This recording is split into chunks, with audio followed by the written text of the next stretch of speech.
एक पाऊल चाललीस, तुझे आणि माझे सख्य झाले, तर तू सुंदर अन्न देणारी अन्नपूर्णा हो.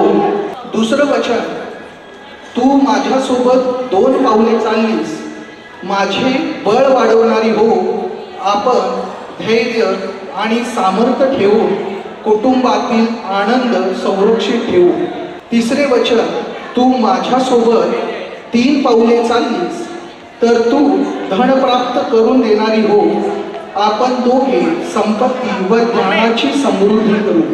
चौथे पाऊल म्हणजे, तू माझ्यासोबत 4 पावले चाललीस, तू सुख वाढवणारी हो. आपण दोघेही सुख आणि आनंद वाढवू. 5वे पाऊल, तू माझ्याबरोबर 5 पावले चाललीस, तू संतती वाढवणारी हो. आपण दोघे सद्गुणी संतती निर्माण करू. 6वे पाऊल, तू माझ्याबरोबर 6 पावले चाललीस, तू सर्व ऋतूमध्ये सुख देणारी हो. शांतीपूर्ण दीर्घायुष्यासाठी देवाकडे प्रार्थना करतात. आणि शेवटचे म्हणजे 7वे पाऊल, 7वी फेरी, ती म्हणजे तू माझ्यासोबत 7 पावले चाललीस, तू माझ्याशी सख्य दृढ हो.